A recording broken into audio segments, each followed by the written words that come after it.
Hein? Ok. Non. Richard, si tu peux couper ton micro, bonsoir. Oh, excuse-moi. Bonjour chez toi. On rentre en live.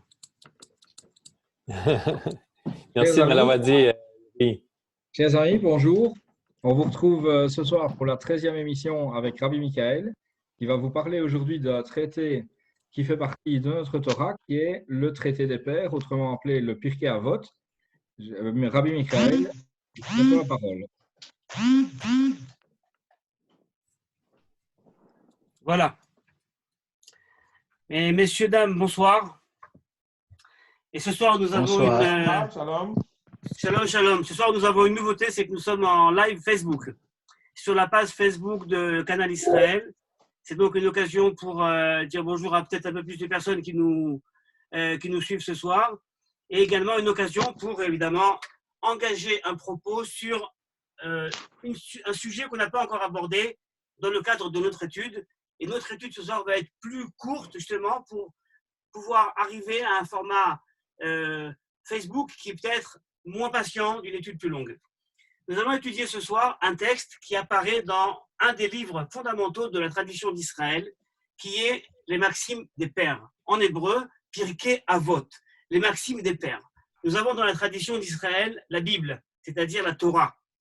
Mais à côté de la Bible, nous avons également une tradition orale très importante, une tradition orale qui vient interpréter les paroles écrites et qui en fait nous ramène toutes les sagesses et les paroles de sagesse des sages d'Israël qui ont réfléchi, qui ont contemplé, qui ont essayé de prendre les grands messages et de les descendre à notre niveau et de les amener vraiment dans nos vies au quotidien. Parce qu'au fond, on peut avoir certaines fois des grands enseignements, mais que valent-ils si on n'est pas capable de les prendre au quotidien et de les appliquer dans notre vie? Donc ça s'appelle les Maximes des Pères.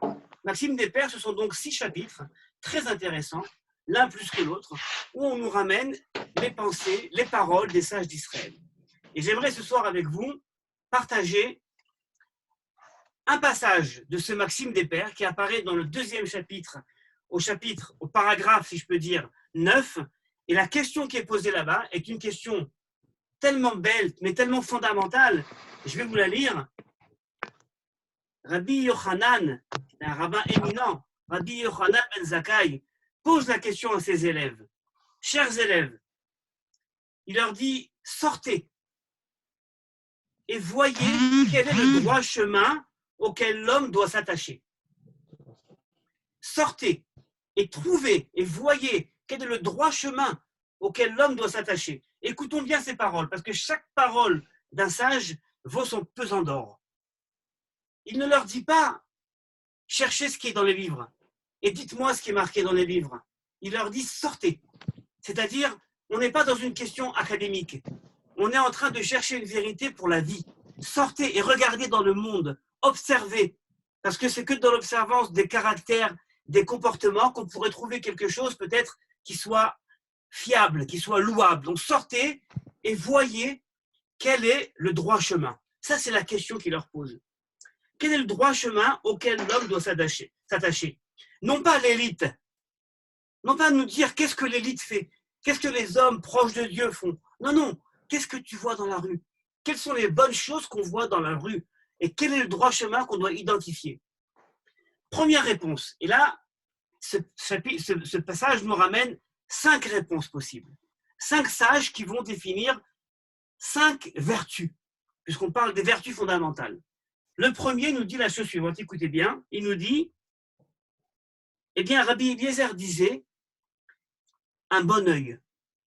En hébreu, Ayin Tova. La vertu fondamentale, c'est d'avoir un bon œil. Mais qu'est-ce donc qu'un bon œil? C'est quoi avoir un bon œil? En même temps que je vous parle, réfléchissez avec moi. Essayez de trouver dans votre esprit et dans votre façon de voir le monde et dans vos rencontres avec les hommes, à quel moment vous avez rencontré quelqu'un qui avait un bon œil? J'aimerais, moi, vous proposer peut-être une interprétation de ce que veut dire un bon œil. Quelqu'un qui a un bon œil, on pourrait traduire cela par une certaine bienveillance. C'est quelqu'un qui est bienveillant, quelqu'un qui pose sur le monde un regard positif. C'est quelqu'un qui, lorsqu'il a quelque chose et que l'autre a plus que lui, eh bien, il n'est pas jaloux. Il n'est pas dans l'envie. Il a un bon œil, vous voyez. Il voit les choses, encore une fois, sur un mode extrêmement positif. Cette personne-là pourra donner aux autres, puisqu'il n'est pas jaloux. Il ne cherche pas à avoir que pour lui-même. C'est quelqu'un qui est réceptif. Il a un bon œil, encore une fois. C'est quelqu'un qui est généreux. Première réponse, donc, c'est quoi la meilleure des vertus? Et cherchons la vertu dans le monde pour l'appliquer, c'est d'avoir Ayin Tova, un bon œil. Mais un deuxième sage d'Israël propose une deuxième interprétation. Et il nous dit, moi je propose de dire avoir Chaver Tov, c'est-à-dire un bon compagnon. Un bon compagnon, c'est ça la meilleure des vertus. Certains vont nous dire, avoir un bon compagnon, c'est très bien, mais peut-être que c'est encore mieux d'être soi-même un bon compagnon. Et on peut comprendre cette phrase en vérité sur les deux modes. D'un côté, avoir un bon compagnon, c'est-à-dire choisir des personnes qui vont avoir sur nous une influence positive et des personnes sur lesquelles nous aurons une influence positive. N'est-ce pas une vertu fondamentale que d'espérer avoir autour de soi des personnes qui nous amènent à faire mieux et à voir mieux? Donc c'est la deuxième réponse. Si le premier sage nous disait avoir un bon œil, le deuxième nous dit il faut avoir ou être un bon compagnon. Chers amis, 2 réponses ne suffisent pas. Voyons la troisième réponse. Cette fois-ci, c'est une réponse qui vient dans la bouche de Rabbi Yossé. Et Rabbi Yossé nous dit, je propose d'avoir non pas un bon compagnon, mais d'avoir Shachen Tov, c'est-à-dire d'avoir un bon voisin. Mais quelle différence? Réfléchissez avec moi. Quelle différence y a-t-il entre un bon compagnon et un bon voisin? Au fond, le voisin n'est-il pas inclus dans le bon compagnon? Qu'est-ce que le bon voisin amène que le bon compagnon n'amène pas? À vous la parole. Le voisin, on n'a pas le choix, on tombe avec lui. L'ami, on le choisit. D'accord. Ok. Moi, D'autres propositions? Moi, je vois dans l'ami, la compagne, ou bien le compagnon, Oui. et le voisin, justement, celui qui est à proximité de moi, simplement par proximité d'habitation. Exactement. C'est-à-dire, allons chercher la vertu, non pas chez quelqu'un que j'ai choisi, et c'est mon ami, mais chez quelqu'un qui est en fait autour de moi, quelqu'un qui m'entoure, que je n'ai pas choisi, que peut-être je n'ai même pas regardé. Et peut-être que la vertu fondamentale, c'est d'être capable de regarder des personnes et de les prendre en exemple alors qu'eux-mêmes ne nous connaissent pas. C'est peut-être la capacité de dire à quelqu'un, j'ai vu quelqu'un, il ne me connaît pas, mais il a un comportement incroyable. C'est ne pas attendre en fait une sorte d'échange et un remerciement. C'est être capable de voir chez tout un chacun, au-delà de ceux que je connais, quelqu'un de bien. Parce qu'au fond, mes amis à moi, lorsque je dis que ce sont mes amis à moi et que ce sont des gens bien, ben je me flatte un petit peu, ce sont mes amis. Mais lorsque je m'entoure de bons voisins, un voisin n'est pas nécessairement un ami, mais je suis capable de voir en lui quelque chose de grand. Nous avons dit donc, la première réponse, c'était un bon œil. Deuxième réponse, c'était un bon compagnon. Troisième réponse, c'est un bon voisin. Un bon voisin. Quatrième réponse maintenant qu'on va avoir, et qui va être une réponse donnée par Rabbi Shimon. Eh bien, il nous dit, celui qui est dans la bonne vertu, c'est celui qui prévoit l'avenir. C'est-à-dire, c'est celui qui, lorsqu'il va choisir maintenant de faire quelque chose, il est capable d'anticiper et de voir quelles vont être les conséquences de ses actions. Si je dis une parole mauvaise, il y aura des conséquences. Si je crie sur quelqu'un, je vole quelqu'un, je ne me comporte pas bien, il y aura des conséquences. La personne qui a la vertu fondamentale, c'est celui qui, avant même de voir les conséquences négatives, est capable de faire le bon choix. En hébreu, ça se dit « Aroé est anolad », celui qui voit ce qui va naître. Celui qui voit ce qui va naître. Quelqu'un qui est capable d'avoir ce comportement Eh bien, selon Rabbi Shimon, c'est ça la vertu fondamentale. Allons chercher dans la société les personnes comme ça. Il faut les chercher. Quand on dit sortez et cherchez, ça veut dire, c'est pas uniquement on va les chercher, on va les pointer du doigt. Ça veut dire apprenez de cela, apprenez du peuple, parce que tout ça, ça appartient au peuple. Et enfin, dernière réponse qui est proposée par Rabbi Eliezer ben Arach. Écoutez bien la réponse, il nous dit la vertu fondamentale, c'est d'avoir Lev Tov, c'est-à-dire un bon cœur. Mais qu'est-ce que c'est un bon cœur? C'est quoi d'avoir un bon cœur? Je marche dans la rue, je vois beaucoup de personnes. Et puis je vois des personnes qui ont un regard bienveillant, je vois des personnes qui sont dans l'aide. Et puis, comment je peux reconnaître quelqu'un dans la rue qui a un bon cœur? On dit de quelqu'un, il a bon cœur, hein, cet homme-là. Il a bon cœur. Et qu'est-ce qu'il a fait au fond? Qu'est-ce qu'il a fait? C'est quoi un bon cœur? Alors je vais vous dire, avoir bon cœur, c'est d'abord et avant tout quelqu'un qui est patient.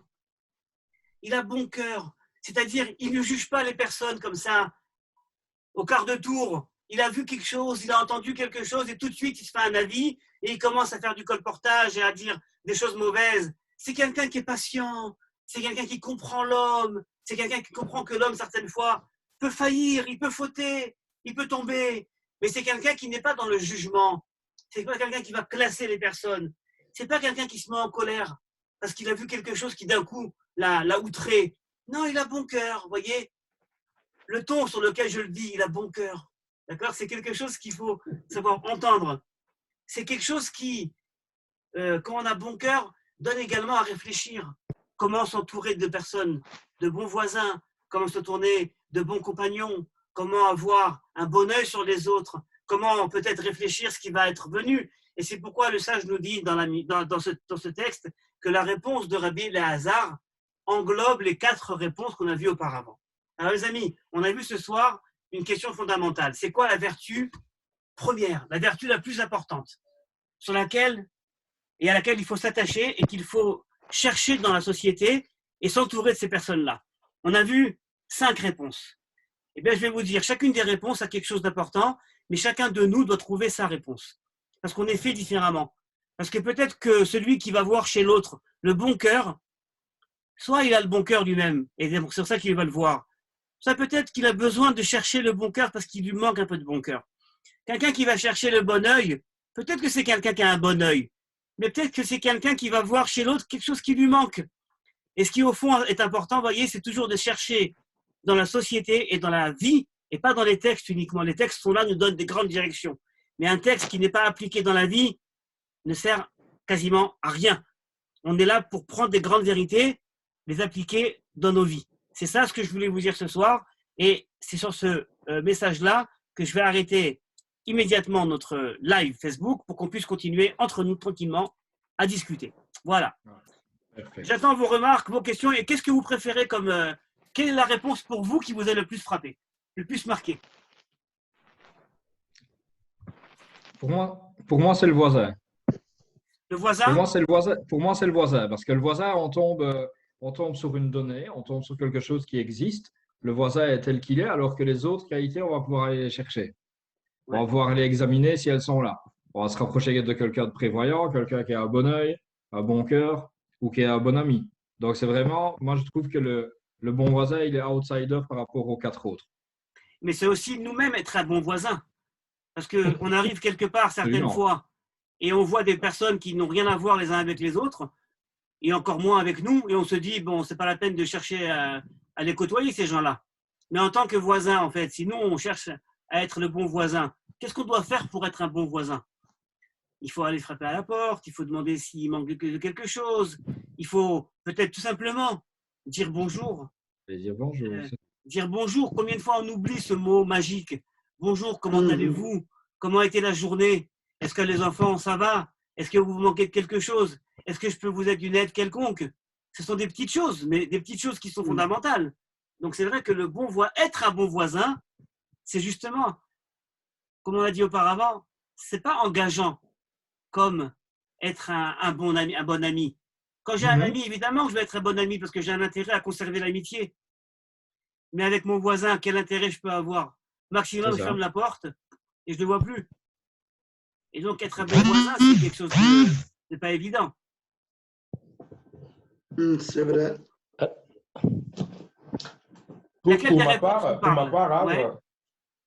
oui, pour ma part, c'est la réponse la première, Aïn Tova, le bon œil, parce que, à mon sens, la difficulté de la vie, c'est souvent cette première idée qu'on a de tout. Mais avec le Aïn Tova, le bon œil, on a une sorte de réserve, une réserve finalement qui va avoir comme une sorte d'influence sur la question, parce que si j'ai un bon œil, mon voisin, ce que je verrai d'abord, c'est ce que le bon œil va me demander de voir. Donc, c'est ce regard, ce premier regard-là qui est positif, qui est beau, qui n'est pas là pour accuser, n'est pas là pour condamner, mais qui est là pour essayer de comprendre, pour essayer d'apprendre, qui me semble, à mon avis, assez intéressant. Maintenant, après, les salles de la Mishnah, on est déjà conclu en disant c'est le bon cœur, comme vous l'avez dit là, à la fin. Mais pour moi, c'est le bon œil. Parce que malheureusement, nous jugeons de façon superficielle et parfois, c'est ça le creuset de toute la misère de l'humanité, de l'homme, finalement. Voilà. Alors, quelle différence on fait entre le bon œil et le bon cœur? Fondamentalement, pour moi, je pense qu'il n'y a pas de différence dans le fond. Mais maintenant, après, bon, on va dire d'abord la différence, c'est que l'œil, on peut le voir à l'œil, je veux dire quoi, de prime abord, le cœur, il est à l'intérieur du cœur, du corps, je veux dire. Mais une différence fondamentale, je ne vais pas même pas la faire là maintenant, mais pour moi, peut-être, c'est dire l'œil, c'est immédiat. L'œil, c'est maintenant, je viens de voir quelqu'un et il faut que je me fasse un jugement de cette personne-là à l'immédiat. Est-ce que je vais l'écouter? Est-ce que je vais lui parler? Est-ce que je vais lui laisser s'expliquer? Et seulement cette immédiateté-là, pour moi, me semble être très importante parce que le cœur, c'est souvent des actes forts qui font que le cœur frémit et on est comme arrêté par cette beauté qu'on a vue. Mais l'œil, c'est immédiat, c'est de l'instantané. Si on a un bon œil, on peut attendre, on peut être patient. Pourtant, le bon cœur, parfois, il demande qu'on voit quand même un acte d'humanité, un acte d'une certaine hauteur pour qu'on soit saisi. Okay. Intéressant, très intéressant. Daniel, qu'est-ce que vous dites? Non, moi, par rapport à Ariel il a parlé, je suis d'accord. Je pense aussi que des fois, nous avons les voisins, c'est toujours, certaines façons, c'est toujours un peu délicat. Ça dépend où nous vivons. En Israël, c'est bien parce que mes voisins, c'est toujours chez nous là. À Paris, c'est différent, on ne voit pas le voisin. Il habitait très longtemps là, je ne savais même pas qu'il habitait à côté de moi. Mais c'est vrai que j'ai arrivé déjà 5 minutes après là, que vous avez donné le coup. J'ai perdu le départ. Mais on parle de mauvais œil. Ça veut dire des gens qui nous voient avec des mauvaises intentions, c'est ça, non? Alors, il y a la réponse, par exemple, du bon œil, c'est voir le monde avec un bon œil, ne pas juger, Okay. ne pas avoir de jugement hâtif. Mais Daniel, quand on dit quelqu'un qui a un mauvais œil, très souvent, on dit le mauvais œil et on interprète le mot mauvais œil dans un sens mystique. Donc, on dit quelqu'un qui m'a fait le Aïnara, quelqu'un qui m'a fait le mauvais œil, un peu comme s'il m'avait jeté un sort. D'accord? Quelque chose comme ça de... Et on en parlera. Un jour, je vais consacrer un cours entier à cette idée de Aïnara, de mauvais œil. D'accord? Est-ce que le mauvais œil existe? Est-ce que quelqu'un vraiment peut me faire une sorte de sort comme ça, me mettre un sort en regardant ce que j'ai, en ayant de la jalousie, et à la suite de ça, je vais souffrir? D'accord? Je ne crois pas que ça existe. Je ne crois pas que le bon Dieu peut permettre une telle chose. Que quelqu'un qui a un regard malicieux, un regard mauvais, par son regard, va réussir à influer Dieu, et Dieu va, en conséquence de ça, m'envoyer quelque chose de mal, mais c'est à lui qu'il faut envoyer quelque chose de mal, à celui qui a un mauvais œil, pas à celui qui est victime du regard malfaisant de l'autre. Donc, quand on dit certaines fois le mauvais œil, c'est en effet quelqu'un qui, lorsqu'il nous pose un regard, il pose un regard sur le monde et un regard sur nous, qui est un regard malsain, d'accord? C'est justement le fait de dire, c'est difficile certaines fois de se débarrasser du regard de l'autre. Quand on est mal jugé, quand quelqu'un nous juge mal, pour quelque raison que ce soit, supposons que quelqu'un nous prenne pour un menteur. Quelqu'un nous prenne pour un menteur. Et puis, quoi qu'on dise, la personne dira, oui, celui-là, je le connais, c'est un menteur, c'est un baratineur. Puis là, tout ce qu'il dit, c'est du baratin. D'accord? Et donc, on dit, mais au fond, être proche de quelqu'un comme ça, évidemment que ça nous influence. Parce qu'au bout d'un moment, ça nous enlève notre certitude à nous-mêmes d'être quelqu'un de droit. Quand tout le monde dit sur une personne qu'il est mauvais, la société entière va pointer du doigt quelqu'un et va dire cet homme, il est mauvais. D'après vous, est-ce que ça peut être un mensonge? Est-ce que cet homme peut être quelqu'un de bon véritablement? Ou alors on va écouter la société? Moi, je pense que la société, la vie, les gens sont très cruels. Une personne peut pratiquer le bien toute sa vie. Si un jour il fait une faute, ça suffit pour les massacrer. Donc, je vois que vous pouvez être quelqu'un vraiment exemplaire, faire des grands mitzvot, tout ça, mais un jour que vous faites, son on peut être fait des zéros tous les jours, hein, vous faites peut-être une chose, même pas c'était une chose préméditée, mais que vous faites, les gens vous massacrent. Voilà. Toute une vie, ça peut couler d'un jour comme ça. Les gens ne regardent pas qu'est-ce que vous faites de bien. Surtout, c'est ça que je vois quand vous avez. Maintenant, je viens comprendre un peu mieux votre cours. C'est quoi le mauvais œil? Ils ont un regard négatif vers le monde, vers les autres. Ils ont pas un regard positif. Exactement. C'est quelqu'un qui a un regard négatif sur les autres, ou même nous, des fois, qui avons un regard négatif. Et c'est quoi le problème? C'est pas d'avoir uniquement un regard négatif. On peut tous se tromper. On peut tous faillir. C'est de cristalliser ce moment et de croire que ce moment qu'on a vu, c'est la vérité absolue. J'ai vu quelqu'un qui a un jour dit une bêtise, ou même moi un jour j'ai dit une bêtise. La personne qui a un bon œil, il va dire ça arrive, ça arrive. On peut des fois dire des bêtises. On a la parole à devancer la réflexion. Mais quelqu'un qui a un mauvais œil, qu'est-ce qu'il va faire? Il va dire ah, je l'ai eu. C'est ça son véritable fond. Et lui, véritablement, c'est là que son cœur a véritablement parlé.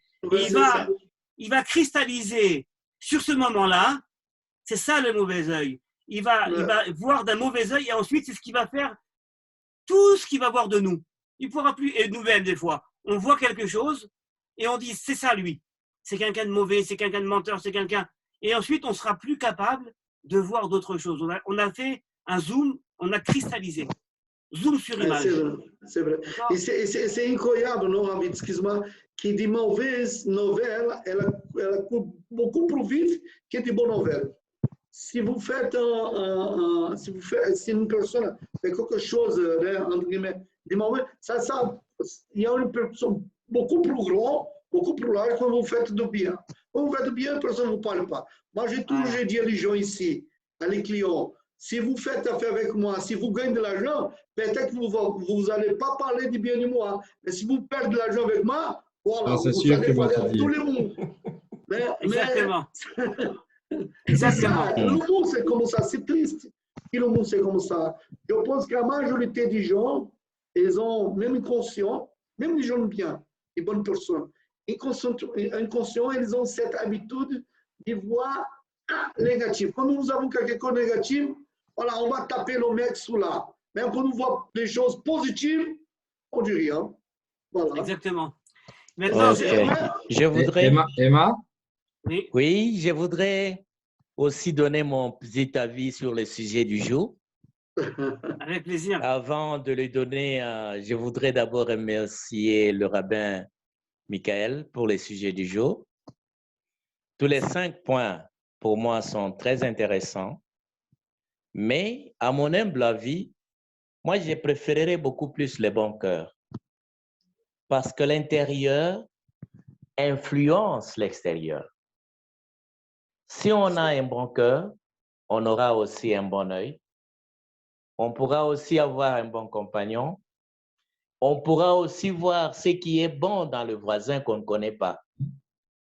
Donc, l'intérieur peut aussi influencer les bons cœurs, peut influencer tout ce qu'on a. Donc, tous les points sont importants, mais moi, je voudrais m'accentuer sur le bon cœur qui peut influencer le reste des vertus.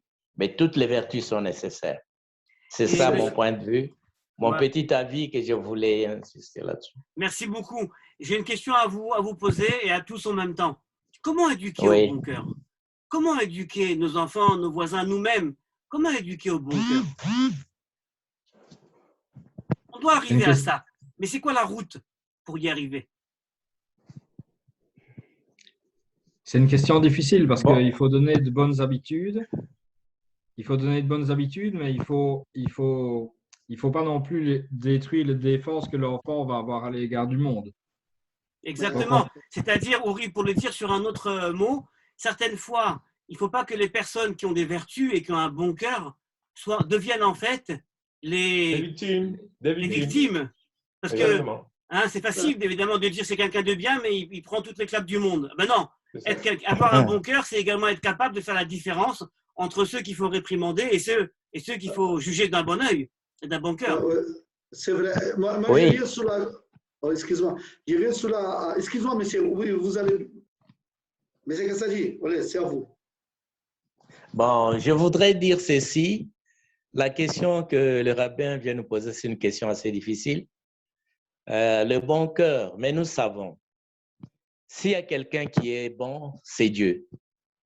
C'est le grand Jéhovah qui est bon. Je crois que si on essaye nous-mêmes de suivre ce qui est dans la Torah, ce qui est dans la Bible, ce qui est donné par Dieu lui-même, ça va influencer notre vie. Et si nous pouvons éduquer aussi nos enfants, là, nous allons accéder, nous allons tout faire pour atteindre cette bonté. Parce que celui qui est bon, c'est Dieu, l'éternel Dieu qui est bon. Mais malgré sa bonté, il nous punit aussi en tant que père. Je crois que Rabbin Michael peut nous donner quelques exemples dans la Bible, dans la Torah, où Dieu a puni quand même. Nous avons vu des exemples de Noé. On nous raconte ça dans la Bible. Du neveu d'Abraham, Lot. Hein? Dieu, il est bon, mais il punit. Mais pour atteindre cette bonté, pour moi, parce que c'est lui qui est sans faille, qui est vraiment bon, c'est Dieu lui-même, le grand Dieu, le grand Jéhovah. C'est vrai. Moi, je viens sur votre parole, M. Kassadi, en premier. Et Oui. c'est vrai que quand vous avez parlé de l'œil et de cœur, là, je comprends mieux maintenant. C'est l'œil, il est attaché aussi à la corruption. Ça veut dire, le cœur, Oui. on ne voit pas, c'est aveugle le Oui, cœur. oui. On peut aider les gens sans connaître cette personne. Il y a des gens mauvais qui peuvent être bons. Ils voient quelqu'un souffrir, ils peuvent aider. Moi, je vois. Mais moi, dans ce cas, je préfère le cœur parce que le cœur, il est sincère. L'œil, il est aussi corrompu. Je peux aider celui-là que je vois, ou celui-là que j'ai enterré. Je peux aider avec l'intérêt de recevoir. C'est vrai que le cœur, il est aveugle. On aide les gens sans savoir, sans voir, sans connaître ces gens. En plus, il y a les degrés de mitzvot, non? C'est le cas. Celui qui donne à celui qui on connaît, et celui qui donne l'enfant. Il y a 3 degrés, non, Abi? 3 degrés, non? 8 degrés. 8 degrés. 2 degrés, voilà. Excuse-moi. Donc, moi, je pense que le cœur, là, c'est le meilleur choix. Parce qu'aider les gens qu'on ne connaît pas, qui n'ont jamais vu qu'il n'y a pas de lien sur nous, que ce n'est pas proche de nous, moi, je pense que ça, c'est le meilleur côté de la vie. Ça, c'est le vrai commandement que Dieu nous donnait à notre prochain comme nous-mêmes. Ça veut dire, c'est facile d'aider mon frère, aider mon cousin, aider mon ami, aider celui-là, c'est très facile. Mais c'est dur qu'on aide quelqu'un qu'on ne connaît pas, même un ennemi, notre voisin là, qui nous fait du mal. Hein? Moi, je pense que c'est là le bon choix. Mon avis, c'est cela. Alors, Vas-y, vous vouliez parler? Voilà. Alors, pour ma part, à la réponse que donnait notre ami Kassadi, j'espère que j'ai bien prononcé son nom, et je pense à ce texte du schéma qui dit « Berol levavra », c'est-à-dire le bon cœur ne suppose pas qu'il n'est que le cœur bisounours. Berol Levatra, c'est de tout ton cœur. Et tout le cœur, ça suppose pas l'absence de sanction. Donc, sanctionner n'est pas un acte de mauvais cœur ou bien de méchanceté. Oui. Parce que l'acte de justice est un acte d'amour. Donc, c'est très important de dire, quand on dit le bon Dieu, il est bon, même dans la sanction. Donc, c'est très important de le noter déjà. Maintenant, pour la question telle que vous la posez, Rav, moi, ça me donne des frissons. Parce que finalement, ça ramène à la question du projet. Est-ce qu'on peut avoir le bon cœur? Parce qu'il y a l'enfant, il est d'abord sur la responsabilité de ses parents et même de ses grands-parents. Donc, il n'est même pas encore lui-même lorsqu'on lui donne des valeurs. Si le milieu dans lequel il est né est un milieu compliqué, ça devient compliqué pour lui de commencer à avoir les premiers éléments de bon cœur. Finalement, la question que vous posez là, moi, ça me donne des frissons en disant, finalement, nous sommes dans une sorte de projet et si la société, si les générations ne se tiennent pas, si la famille ne se tient pas, il devient très difficile de parvenir à un moment donné, effectivement, de cristalliser ce bon cœur-là. Donc, la question que vous posez, la difficulté pour moi, c'est elle est à ce niveau-là pour dire finalement, les premiers moments où on doit acquérir même des valeurs, nous l'individu, il n'est pas encore autonome. Il est en train de subir l'éducation. Et si ceux qui lui donnent cette éducation-là n'ont pas bon cœur, vous voyez que même quand il va grandir lui-même, ce sera très compliqué pour lui de parvenir à renverser la balance. Donc, la question est très importante et pour moi, elle est même existentielle. Voilà. Et très difficile en même temps. J'aimerais vous donner un élément de réponse qui est rapporté dans les paroles des sages. Les sages nous disent qu'une personne ne peut comprendre véritablement une action ou une vertu qu'à partir du moment où il y succombe. Je ne peux comprendre véritablement la générosité que si j'ai succombé à l'avarice. C'est-à-dire qu'on est tous confrontés, personne ne naît bon. On a des tendances, mais personne ne naît bon. Et la vie est une route incessante entre des choix différents. On est toujours confronté à une bonne action, à un bon choix et à un mauvais choix. Et celui qui va prendre le bon choix sera celui qui va se construire. Et quand on dit, par exemple, celui qui va choisir, celui qui va avoir un bon œil, par exemple, mais oui, parce que quelqu'un n'a pas un bon œil naturellement, et c'est uniquement après avoir succombé au mauvais œil, avoir vu la façon dont les choses se passent et qui se passent mal, qu'on est capable ensuite de tirer des leçons. Et une fois qu'on a tiré des leçons, alors on est capable de réévaluer notre action. Voyez? Mais on n'est jamais dans la bonne solution d'emblée, dès le début.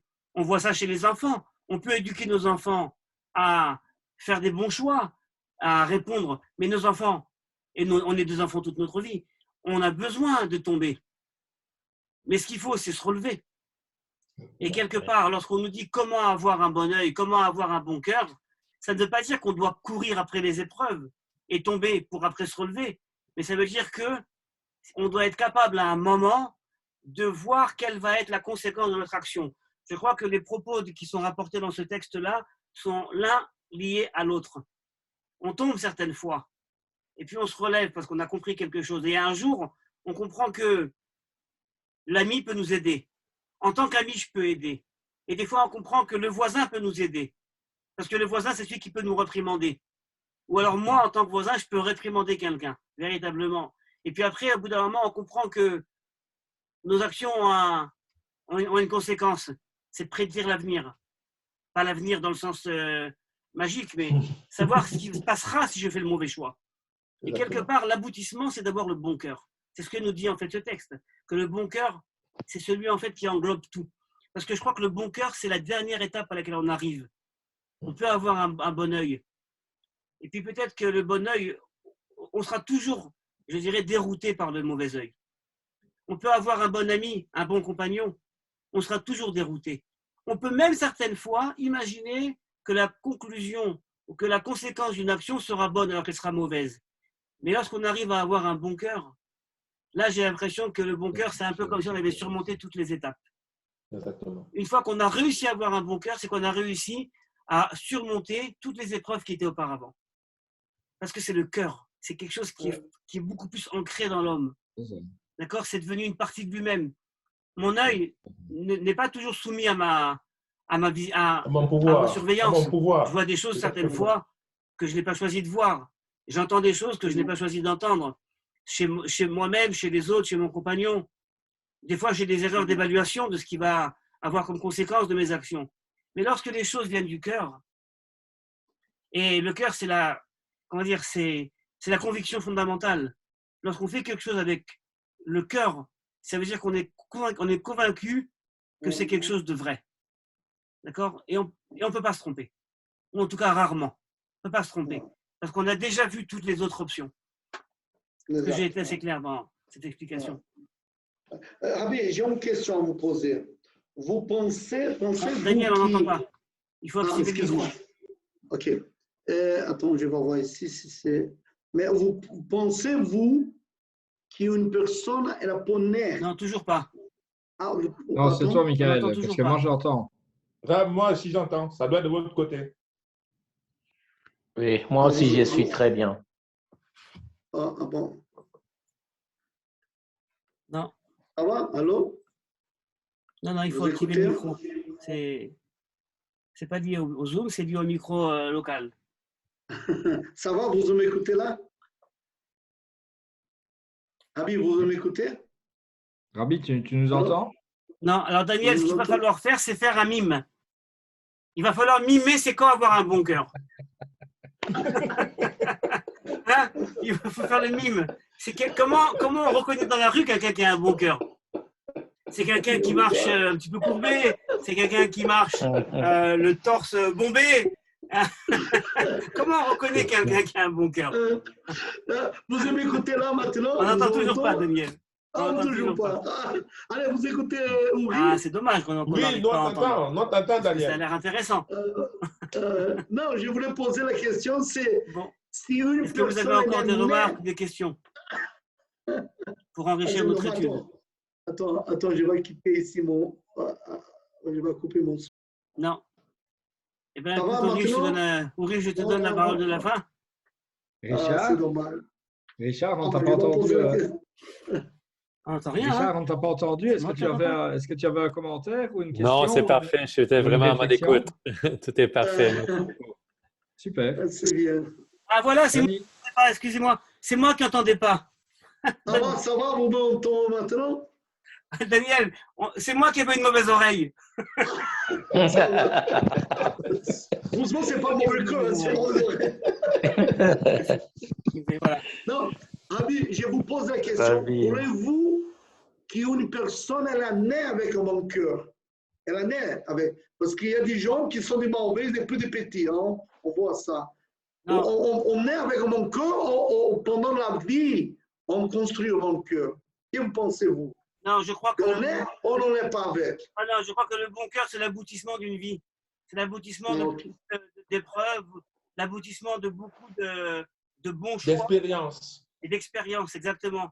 On ne naît pas avec un bon cœur. On peut avoir occasionnellement, certaines fois, un bon cœur. Mais je crois que le message, justement, c'est que les grandes choses dans le monde et dans la vie d'un homme ne sont pas des cadeaux. Elles sont le fruit d'un travail et d'un labeur personnel. Je ne crois pas au bon cœur. On le voit bien d'ailleurs, les enfants, par exemple. Prenez le monde des enfants. Les enfants sont cruels. Les enfants sont adorables. Ils ont un aspect extérieur mignon avec des sourires et des choses adorables. Mais un enfant, c'est cruel. Rappelez-vous, ça m'a laissé des mouches. William Golding, ce livre incroyable qui met en situation des enfants sur une île. Tout seul, des enfants de 12 ans qui veulent gérer une société, on arrive à un meurtre.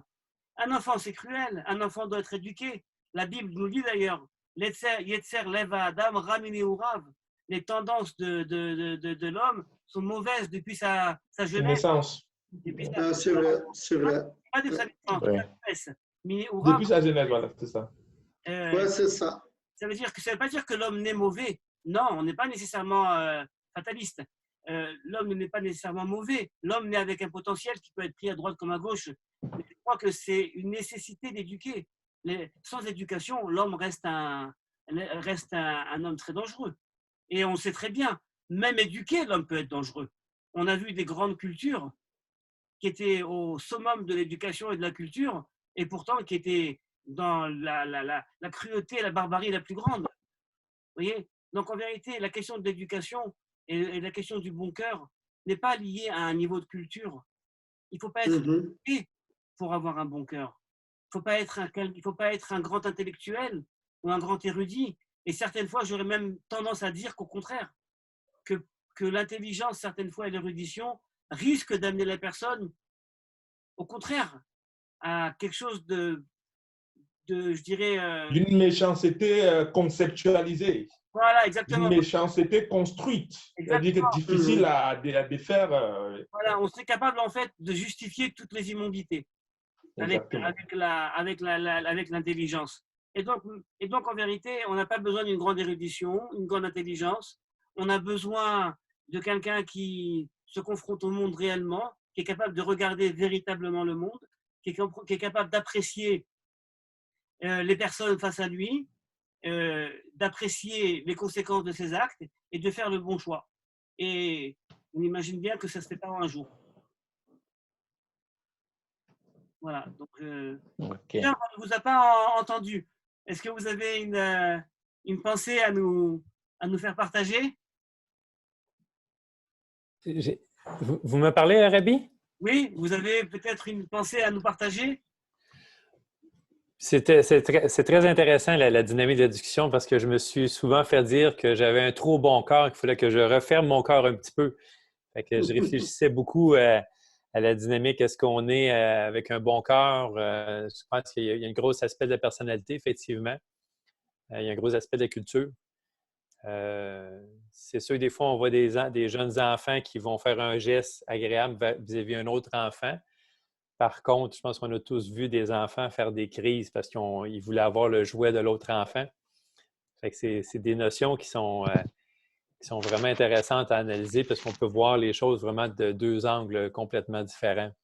Et j'aimerais rebondir, avoir un bon cœur ne veut pas dire être toujours dans la position de la victime. C'est-à-dire, on l'a dit auparavant, avoir un bon cœur, c'est certaines fois savoir dire non. Effectivement, c'est quelque chose que j'ai apprécié dans la discussion. L'exemple d'un enfant, un enfant qui met le doigt dans le feu, avoir un bon cœur, c'est pas de le laisser faire. Effectivement. Non, le bon cœur, justement, c'est ici être capable de juger les conséquences et de lui faire comprendre pourquoi c'est mauvais pour lui. D'accord? Et c'est de lui dire non. Donc, certainement, le bon cœur, c'est pas d'être la victime. D'accord? Quelqu'un qui a un bon cœur, c'est pas quelqu'un qui a toujours les yeux vers le ciel ou vers le sol, sous couverture d'être injuste. Le bon cœur n'est pas nécessairement celui qu'on perçoit comme le juste. Parce que le juste, certaines fois, c'est châtié. Et dans l'imaginaire religieux, très souvent, le bon cœur, c'est le juste, c'est celui qui, certaines fois, va tendre la seconde joue. Je dirais que peut-être que le bon cœur dont on parle maintenant, c'est pas tendre la seconde joue. Exactement. C'est d'être qui d'offre. C'est justement de savoir se situer avec intelligence. Voilà. On peut tendre la seconde joue, mais j'imagine que ces propos dans le Nouveau Testament ont également été interprétés sur plus d'une façon. Parce que tendre la seconde joue, alors qu'on a déjà reçu une première baffe, ce n'est pas avoir du bon cœur. C'est une preuve de mécompréhension de la situation à laquelle on est arrivé. C'est quelque part donner raison au bourreau. Or, il est hors de question de donner raison au bourreau. Il faut lui faire comprendre son acte et qu'il revienne en arrière. Donc, j'imagine bien que la deuxième joue qui est proposée, ce n'est pas du tout faire apprendre littéralement. Ouais, exactement. D'accord? Peut-être c'est au contraire, donne la deuxième joue après lui avoir expliqué, et là, on verra si il va le refaire. C'est à lui ensuite de réfléchir de nouveau son action et ne pas le refaire. Vous voyez, c'est peut-être une façon. C'est comme ça que je pense qu'il faut comprendre ce texte-là. Sinon, on tombe dans l'absurde. Et Rav, si on veut même déconstruire la notion de joie, on va dire la deuxième chance.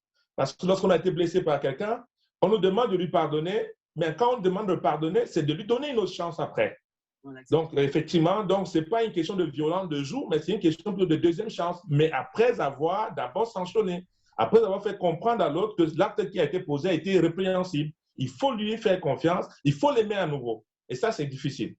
Exactement, exactement. Vous voyez bien que sur chacune de ces notions, on aurait pu consacrer que la soirée sur le bon cœur, le bon œil. Peut-être qu'un jour on le fera d'ailleurs, de prendre une notion comme ça et de rentrer comment dire, en profondeur Ouais. jusqu'à l'analyser dans nos vies et véritablement arriver à en trouver un outil qui nous permet à nous de nous rendre meilleurs, en ayant compris vraiment quel est le fonctionnement, le mécanisme de chacun de ces vertus, chacune de ces vertus. Voilà. Bien, eh bien, les amis, c'était un plaisir de partager avec vous cette étude. Et les personnes se varient, diversifient, et avec cette diversification également des pensées diverses. Et c'est toujours le but de l'étude. On ne peut pas étudier seul. C'est ce que nous dit un des textes importants. Ochavruta omituta en araméen, qui veut dire ou alors étudier en groupe, ou alors c'est la mort. C'est-à-dire que lorsqu'on étudie seul, eh bien, on n'est pas challengé par des avis différents, on ne se remet pas en question, et quelque part, quelqu'un qui ne se remet jamais en question, c'est comme un homme mort. Alors que lorsqu'on étudie en groupe, eh bien, on est toujours en perspective, on est toujours enrichi, et je crois que c'est ça la véritable étude. Et là, on voit bien qu'aux quatre coins du monde, eh bien, on arrive à étudier avec différentes perspectives. Voilà. Absolument. Voilà. Rabbi Michael, merci beaucoup. C'était très intéressant. Je pense que Merci. chacun a tâté à sa manière. Emma, merci de nous rejoindre. Ça me fait très plaisir de te voir. Oui, c'est très bien. Je suis très content.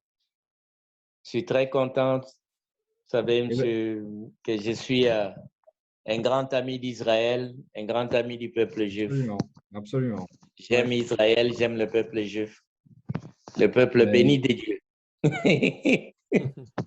Voilà. En tout cas, on était très content d'être dans ce groupe. Très bien. On était ravis de vous avoir tous aujourd'hui. Shalom. Oui. Shalom de Jérusalem, et on se retrouve, si Dieu veut, jeudi soir. Voilà. Ok, merci. Shalom du Brésil. Merci. Bonne semaine. Shalom. Merci, au revoir. Au revoir.